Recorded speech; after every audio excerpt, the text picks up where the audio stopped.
सीताराम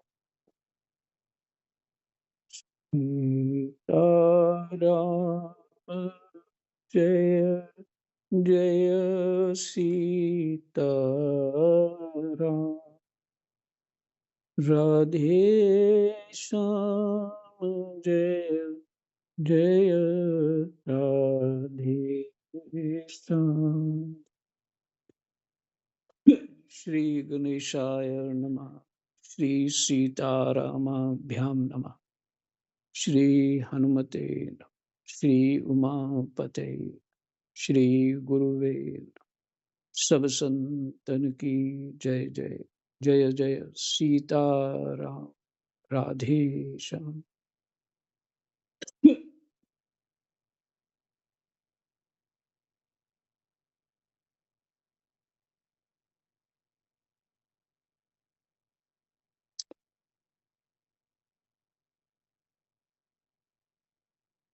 दशम स्कंद और 72वां अध्याय कुछ अंश रह गया था, जिसमें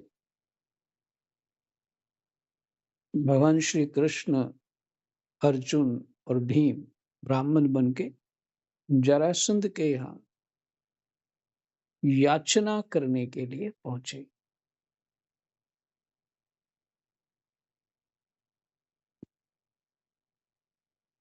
आपने सुना कि जो जो संकल्प भगवान के थे वैसी वैसी बुद्धि जरासंध की हो गई।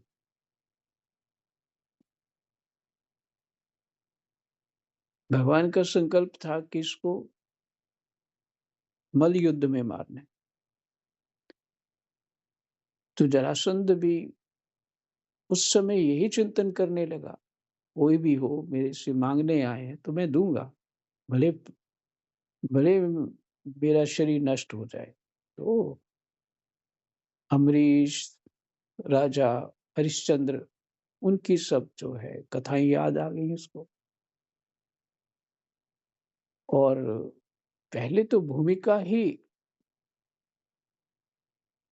कृष्ण ने कही कि अर्जुन ने कही, भीम ने, याद नहीं है। भूमिका जिस तरह से बनाई उन्होंने, ब्राह्मण बन के गए और शरीर तो जो सुडौलता और कठोरता थी शरीर की, वो तो क्षत्रियों जैसी थी। वो लक्षण सब दिख रहे थे, ब्राह्मणों जैसी नहीं थी। तो इससे ये भी ज्ञात होता है जो जैसा कर्म करता है उसका शरीर वैसा होता है, ये स्वाभाविक है। तो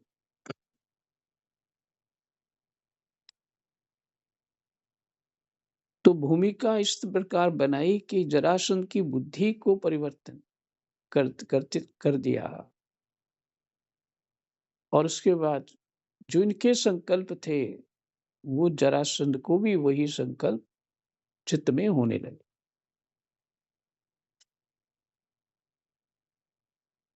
एक तो भरोसा था कि मैं मरने वाला नहीं हूं, दूसरा कि मेरे जैसा बलवान कोई नहीं, कृष्ण तो भाग चुका है मेरे से, अर्जुन तो किसी गिनती में नहीं है, भीम है मेरा मुकाबला कर सकता है, तो कर ले। क्योंकि उसको पता था कि मैं मर नहीं सकता।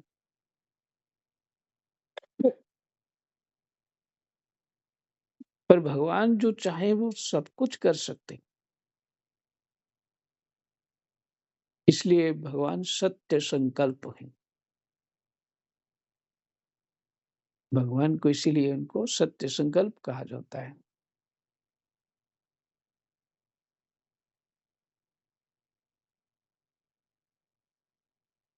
तो 40 श्लोक तक पाठ हो गया। अब हमारा है 41वां श्लोक। कृष्णाय वासुदेवाय हरये परमात्मने प्रणतः क्लेशनाशाय गोविंदाय नमो नमः।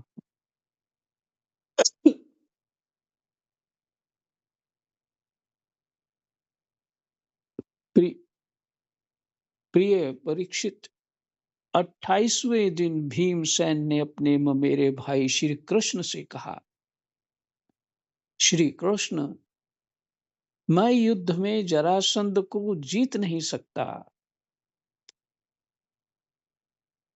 ये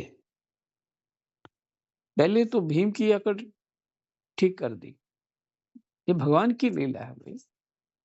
10,000 हाथी का बल, क्यों नहीं होगी अकड़ उस व्यक्ति में।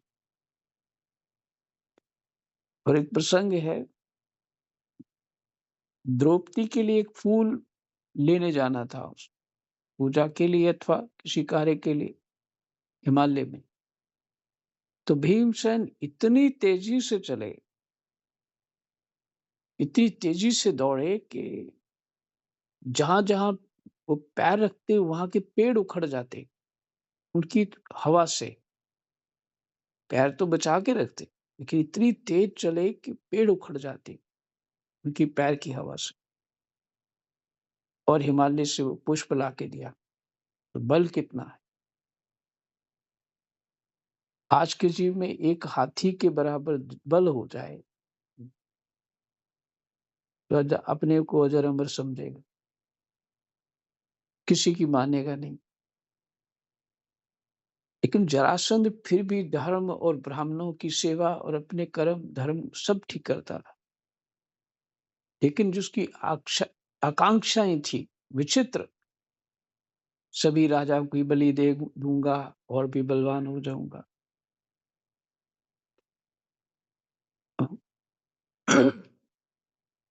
तो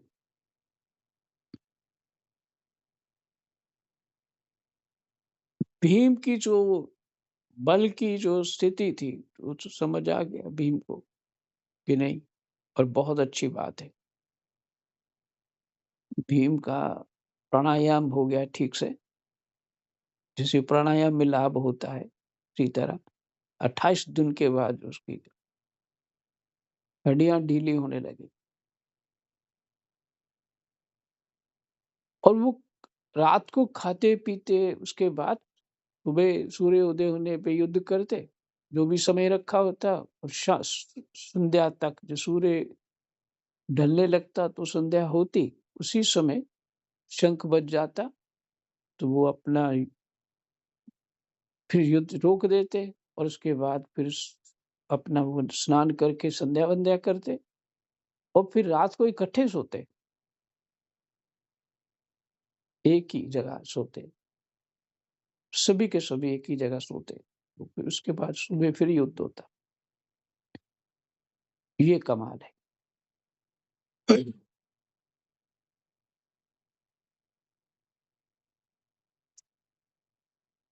तो अपने मेरे भाई श्री कृष्ण से कहा, श्री कृष्ण, मैं युद्ध में जरासंध को जीत नहीं सकता।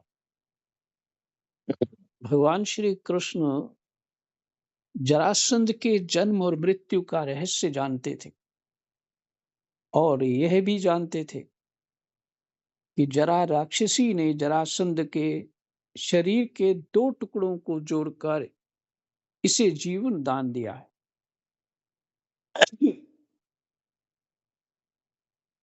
इसलिए उन्होंने भीमसेन के शरीर में अपनी शक्ति का संचार किया और जरासंध के वध का उपाय सोचा।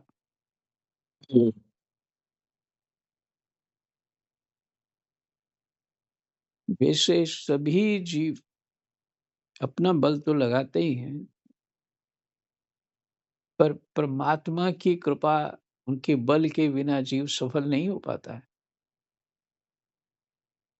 इस प्रसंग से ये समझना चाहिए, जीव सफल नहीं हो पाता, भगवान ही कृपा करते हैं।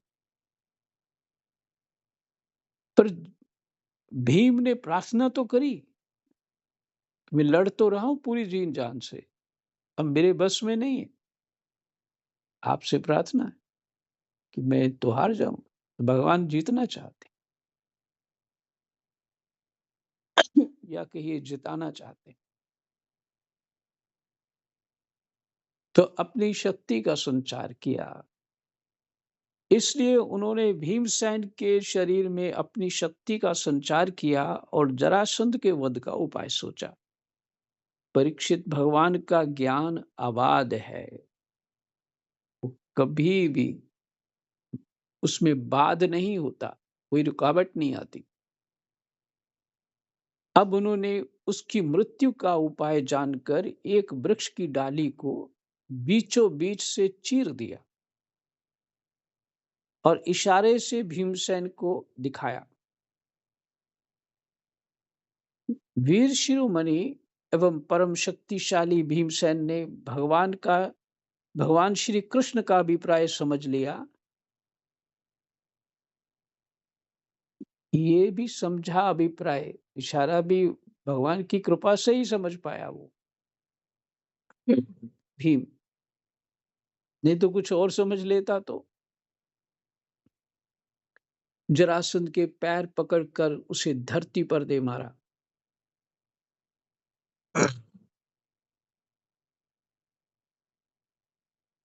फिर उसके एक पैर को अपने पैर के नीचे दबाया और दूसरे को अपने दोनों हाथों से पकड़ लिया। इसके बाद भीमसेन ने उसे गुदा की ओर से इस प्रकार चीर डाला जैसे गजराज वृक्ष की डाली चीर डालते हैं। अच्छा, ऐसा भीम पहले क्यों नहीं कर पाया? एक तो पता भी नहीं था क्या करना। दूसरा, भगवान की शक्ति का संचार नहीं हुआ था भीम में। वो दोनों बराबर के योद्धा थे। भगवान ने अपनी दिव्य शक्ति का संचार कुछ अंश मात्र किया होगा, सुबल बढ़ गया और उसने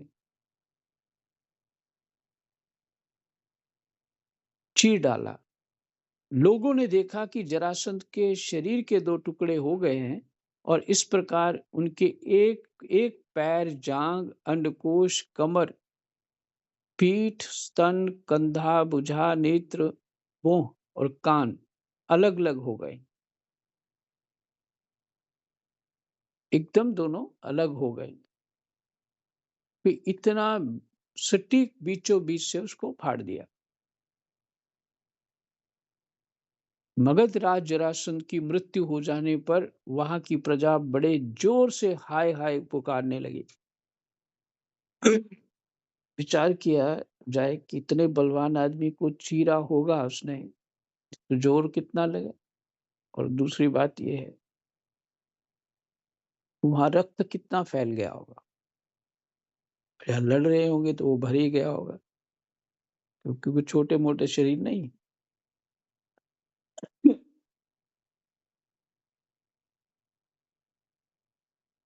वहां वहां बड़े जोर से हाय हाय पुकारने लगी प्रजा। भगवान श्री कृष्ण और अर्जुन ने भीमसेन का आलिंगन करके उनका सत्कार किया। सर्वशक्तिमान भगवान श्री कृष्ण के स्वरूप और विचारों को कोई समझ नहीं सकता। वास्तव में वे ही समस्त प्राणियों के जीवनदाता हैं। उन्होंने जरासंध के राज सिंहासन पर उसके पुत्र सहदेव का अभिषेक कर दिया और जरासंध ने जिन राजाओं को कैदी बना रखा था उन्हें कारागार से मुक्त कर दिया।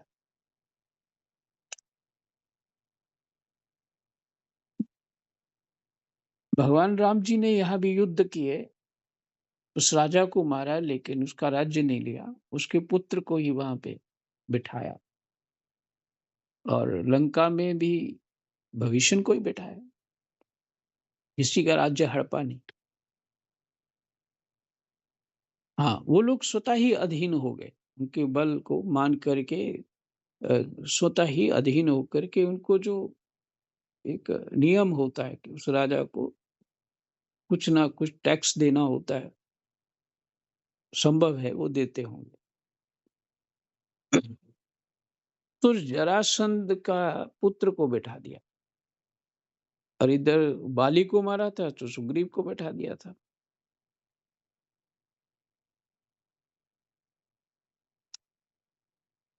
हाँ, जहाँ शत्रुघ्न जी ने मथुरापुरी में मधु राक्षस को मारा था, तो वहाँ शत्रुघ्न जी को ही बिठाया था। मथुरा का राज्य राजा शत्रुघ्न हुए।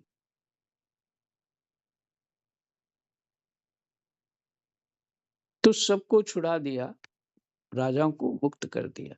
भगवान ने कहा ही था कि सबको मुक्त करेंगे और मुक्त हो गए। और हमारा 72वां अध्याय विश्राम हुआ। 73वां अध्याय तो प्रसंग है जरासंध के जेल से छूटे हुए राजाओं की विदाई और भगवान का इंद्रप्रस्थ लौट आना। श्री सुखदेव जी कहते हैं, परीक्षित, जरासंध ने अनायास ही 20,800 राजाओं को जीतकर पहाड़ों की घाटी में एक किले के भीतर कैद कर रखा था।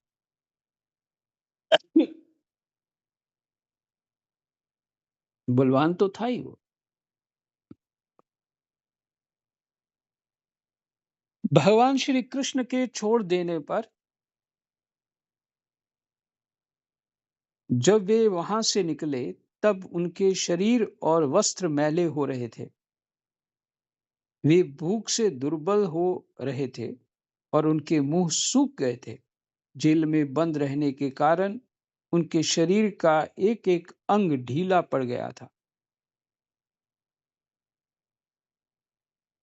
तो राजाओं का तो ये होना ही है, क्योंकि उनको सब व्यवस्थाएं बड़ी उच्च स्तर की प्राप्त होती हैं। खाना पीना, विश्राम इत्यादि सब कुछ उच्च स्तर का होता है। इसलिए साधारण कोई अन्न देगा तो उनको तो वैसे ही लगेगा ही नहीं, और कोई जी महाराज करने वाला भी नहीं हुआ, तो डांटने वाले हैं। अपने ही अपमान से वो सूख जाएंगे। वहां से निकलते ही उन नरपतियों ने देखा कि सामने भगवान श्री कृष्ण खड़े हैं। वर्षाकालीन मेघ के समान उनका सांवला सलोना शरीर है और उस पर पीले रंग का रेशमी वस्त्र फहरा रहा। 4 भुजाएं हैं जिनमें गदा, शंख, चक्र और कमल सुशोभित हैं।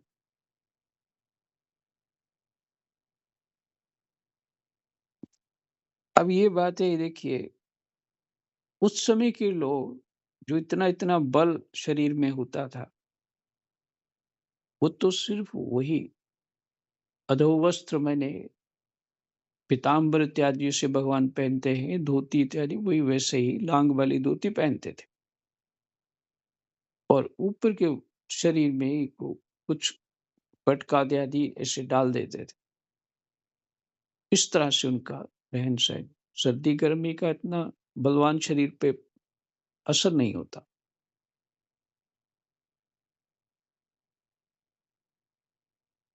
इसलिए भगवान कृष्ण और राम जी की वे चित्रपट देखें तो ऊपर वस्त्र नहीं होता है, सिर्फ कमर के नीचे वस्त्र।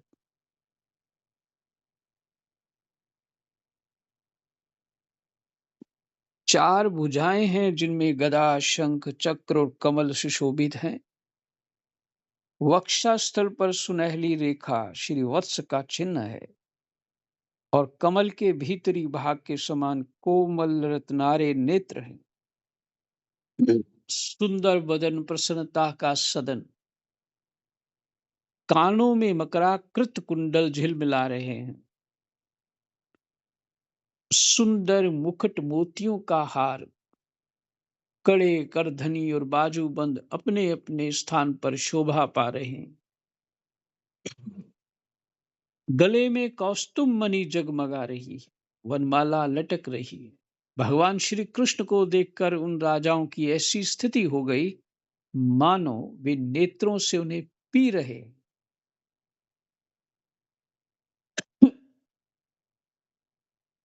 एक तो भगवान का स्वरूप और दूसरा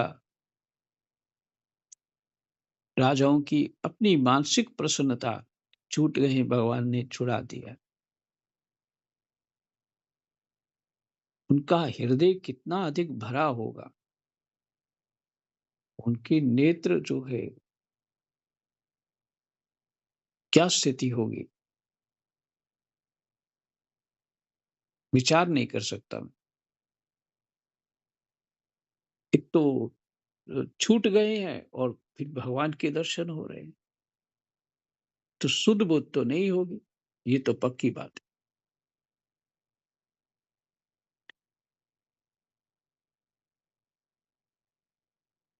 लिखा है, नेत्रों से उन्हें पी रहे हैं, जीभ से चाट रहे हैं, नासिका से सूंघ रहे हैं और बाहुओं से आलिंगन कर रहे हैं। उनके सारे पाप तो भगवान के दर्शन से ही धुल चुके थे। उन्होंने भगवान श्री कृष्ण के चरणों पर अपना सिर रखकर प्रणाम किया। भगवान श्री कृष्ण के दर्शन से उन राजाओं को इतना अधिक आनंद हुआ कि कैद में रहने का कलेश बिल्कुल जाता रहा। वे हाथ जोड़कर विनम्र वाणी से भगवान श्री कृष्ण की स्तुति करने लगे।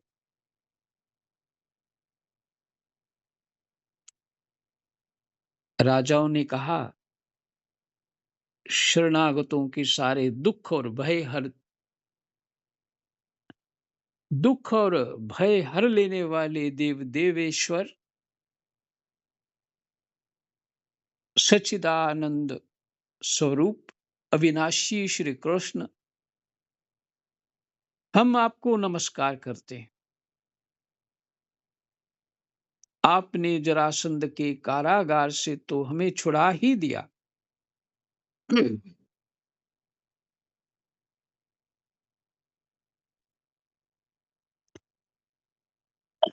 राम,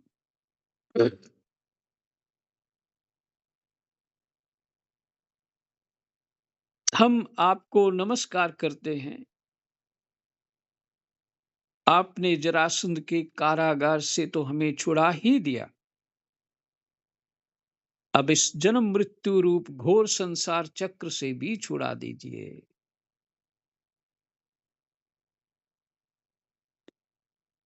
और ये सबसे ऊंची बात है,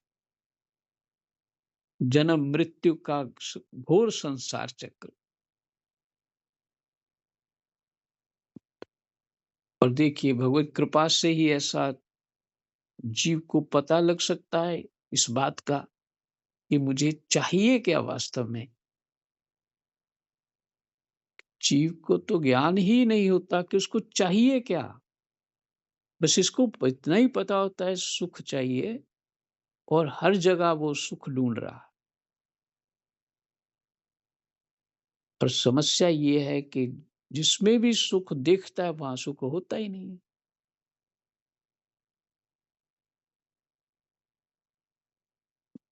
ना उसको कहीं भी, नाम क्या लूं, कहीं भी उसको सुख नहीं होता। जो जो प्राप्त होता है उसकी तृप्ति वहां होती नहीं। तो ढूंढ रहा है सुख। तो सुख है अपना आत्मा स्वरूप, परमात्मा स्वरूप,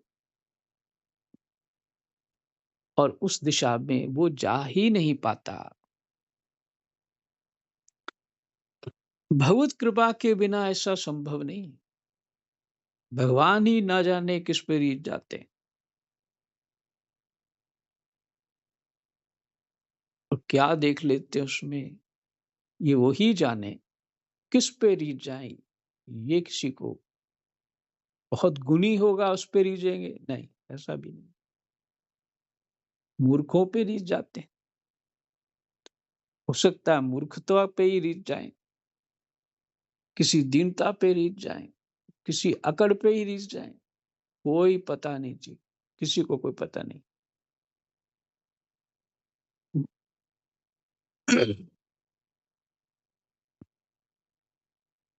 तो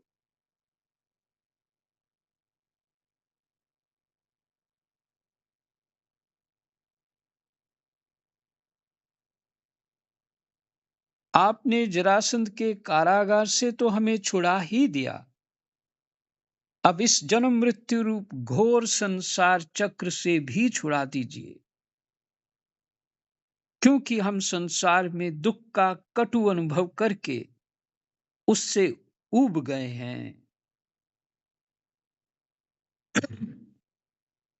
हाँ, ये कारण तो लगता है।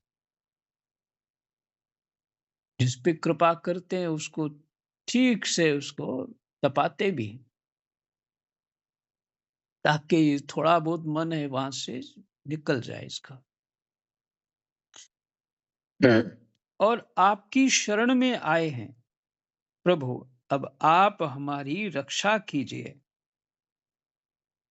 मधुसूदन, हमारे स्वामी, हम मगध राज जरासंध का कोई दोष नहीं देखते। भगवन, यह तो आपका बहुत बड़ा अनुग्रह है कि हम राजा कहलाने वाले लोग राज्य लक्ष्मी से च्युत कर दिए गए, मैंने गिरा दिया ये। और भगवान का नाम है अच्युत, जो कभी नहीं गिर सकते। अपनी स्थिति से, अपने आबाद ज्ञान से, अपनी शक्तियों से, अपने समर्थ से कभी नहीं बदल सकते, क्योंकि सारे गुण उनकी सत्ता से। जितने गुण अवगुण कुछ भी है इस जगत में, उनकी सत्ता से।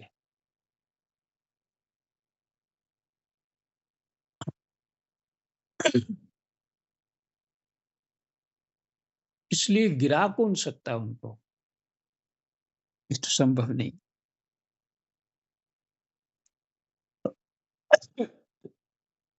हमारे जैसे लोग तो दिन में 10 बार गिरे। कभी मन गिर रहा है, कभी बुद्धि गिर रही है, कभी शरीर गिर रहा है, कभी कामनाओं में गिर रहा है, कभी किसी के गुण पे रीझ रहा है, कभी किसी अवगुण पे दुखी हो रहा है। तो ये सब गिरना ही है।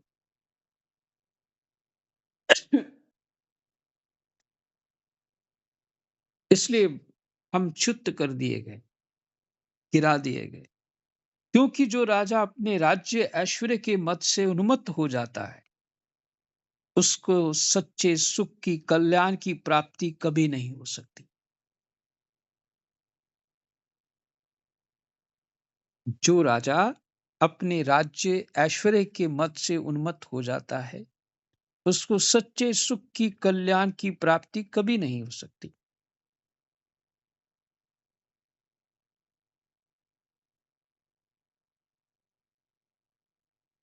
ये तो ऐसे ही है, जिसे किसी को एक बोतल शराब पिला दी जाए और उसको नशा ना हो, जीव के पास समर्थ आ जाए और उसमें अकड़ ना आए, ये कैसे संभव है?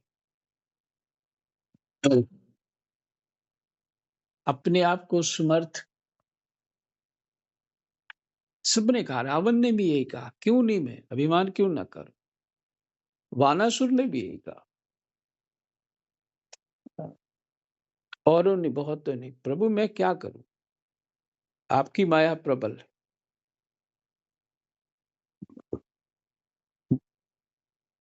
तो जिस पद पे जी बैठ जाता है, उसके बाद तो अपने आप को छोटा मानता ही नहीं है। तो यही माया है, यही गिरना है। अपने स्वरूप में टिके रहना ही कठिन है, कि मैं सच्चित आनंद हूं, कोई भी सुख मान, किसी प्रकार की शक्ति मेरे को प्रभावित नहीं कर सकती। मैं उसके अधीन नहीं हूं। और ये विनाशशील है, सब कुछ विनाशशील है। कुछ भी है जगत में, सिद्धियां इत्यादि भी जो होती हैं, वो भी विनाशशील है। स्वर्ग ब्रह्मलोक तक भी विनाशील, ब्रह्मा भी विनाश हो जाते हैं। इसलिए भगवान सदा एक रस रहते हैं।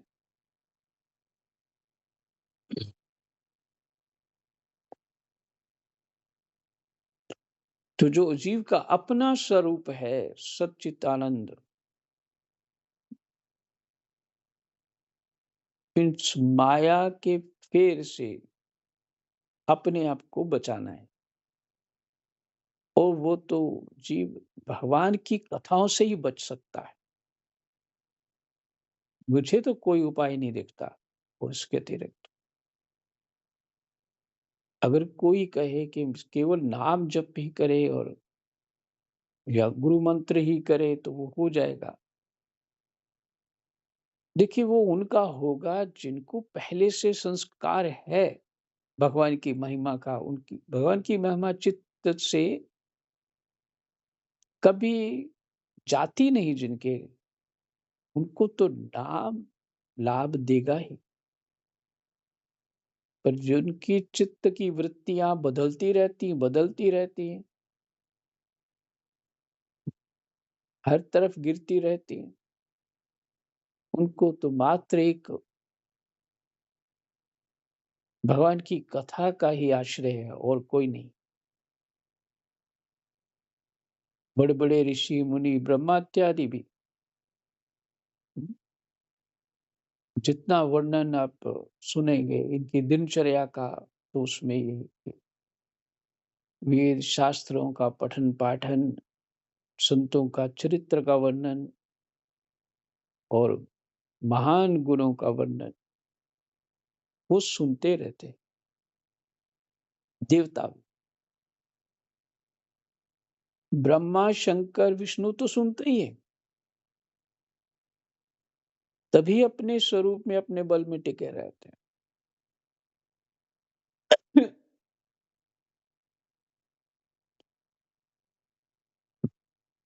पीछे शायद तीसरे स्कंद का पांचवा है, मुझे लगता है पांचवें स्कंद का पांचवा, ऋषभ देव जी अपने पुत्रों को उपदेश कर रहे हैं कि ब्रह्मा भी डरते हैं, वो भरोसा नहीं करते कि मेरा चित्त कभी बिगड़ जाए, इसलिए वो भजन साधन ब्रह्मा भी करते रहते। तो बताइए हम कौन सी श्रेणी में हैं? मच्छर की तरह कमजोर है, हर जगह कमजोर है।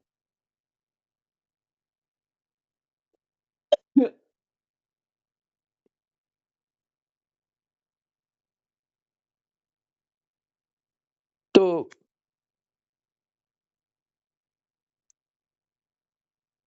अभिमान तो होता ही है। तो कहते हैं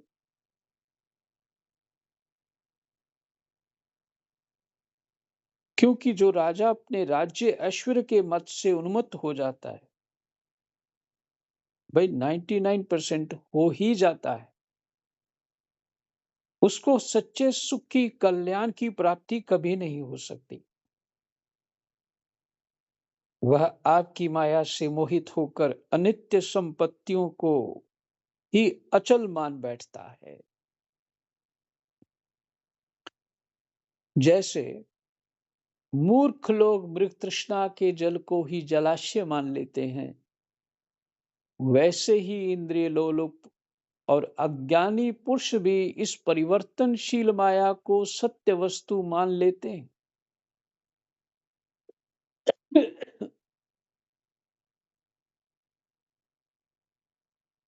भगवान पहले हम लोग धन संपत्ति के नशे में चूर होकर अंधे हो रहे थे, इस पृथ्वी को जीत लेने के लिए एक दूसरे की होड़ करते थे और अपनी ही प्रजा का नाश करते रहते थे। सचमुच हमारा जीवन अत्यंत क्रूरता से भरा हुआ था और हम लोग इतने अधिक मत वाले हो रहे थे कि आप मृत्यु रूप से हमारे सामने खड़े हैं, इस बात की भी हम तनिक परवाह नहीं करते थे कि जो समय है वो भगवान स्वरूप है और समय कहाँ नहीं है। ये विचार करना चाहिए, समय कहाँ नहीं। तो आप सामने खड़े। हम लोग इतने अधिक मतवाले हो रहे थे कि आप मृत्यु रूप से हमारे सामने खड़े हैं। इस बात की भी हम तनिक परवाह नहीं करते थे। यही विश्राम करते हैं। 12 श्लोक तक पाठ हुआ। कृष्ण वासुदेवाय हरये परमात्मने प्रणतः क्लेशनाशाय गोविन्दाय नमो नमः। जय जय सीताराम।